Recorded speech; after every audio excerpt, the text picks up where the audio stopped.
Kansela wa Ujerumani Friedrich Merz amesema rais wa Urusi Vladimir Putin anaona mapendekezo ya mazungumzo ya amani na Ukraine kama ishara dhaifu na amejibu kwa kuzidisha vita.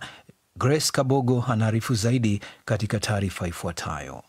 Merz ameliambia shirika la utangazaji la umma VDR ni wazi kuwa Putin anaona mapendekezo ya mazungumzo hayo kama dhaifu na kwamba juhudi za kidiplomasia za kumaliza mzozo wa Ukraine zimekumbana na hatua kali za kijeshi kutoka Moscow. Kulingana na Merz, washirika wa Ukraine kutoka nchi za magharibi wametumia kila njia za kidiplomasia zilizopo. Merz ameonya ikiwa hata pendekezo la pande hizo mbili kukutana Vatican halijapata idhini ya Putin, basi wanatakiwa wajitayarishe kuona vita hivyo vikidumu kwa muda mrefu kuliko wanavyotamani kuviona vinamalizika. Aidha, kansela huyo wa Ujerumani amesema washirika wa magharibi hawaweki tena marufuku na mipaka ya aina mbalimbali za silaha kwa Ukraine na kwamba nchi hiyo sasa ina makombora ya masafa marefu kuweza kuilenga miundombinu ya kijeshi nchini Urusi. Es gibt keinerlei Reichweitenbeschränkungen mehr für... Hakuna tena vikwazo vya silaha zinazotolewa kwa Ukraine, sio kutoka kwa Uingereza wala Ufaransa wala sisi na wala Marekani.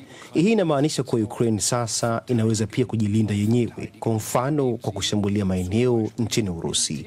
Haikuweza kufanya hivyo hadi hivi karibuni, sasa inaweza. Katika hatua nyingine, rais wa Ufaransa Emmanuel Macron amesema anadhani rais wa Marekani Donald Trump sasa anatambua uongo wa Putin kuhusu Ukraine. Macron ameitoa kauli hiyo baada ya Trump kusema kwamba Putin amekuwa mwenda wazimu kutokana na kuendeleza mashambulizi ya anga dhidi ya Ukraine na hivyo alikuwa anafikiria kuweka vikwazo vipya dhidi ya Urusi. Macron amesema ana matumaini kuwa hasira ya Trump dhidi ya Urusi itabadilika na kuwa ya vitendo. Wakati huo huo, rais wa Ukraine Volodymyr Zelensky anatarajiwa kuizuru Berlin siku ya Jumatano kukutana na Merz. Gazeti la Ujerumani la Der Spiegel limeripoti leo kuwa Merz anataka kujadiliana hatua zinazoweza kuchukuliwa kuelekea katika mazungumzo ya amani kati ya Ukraine na Urusi. Kansela huyo wa Ujerumani anatarajiwa kumwarifu Zelensky kuhusu mipango ya vikwazo vipya vya Umoja wa Ulaya dhidi ya Urusi vinavyonuia kuiongezea shinikizo Moscow kushiriki katika mazungumzo ya amani. Huku hayo yakijiri, mkuu wa ujasusi wa kigeni wa Ukraine Ole Ivashenko amethibitisha taarifa kwamba China inaipatia bidhaa muhimu Urusi katika viwanda vyake vya kijeshi.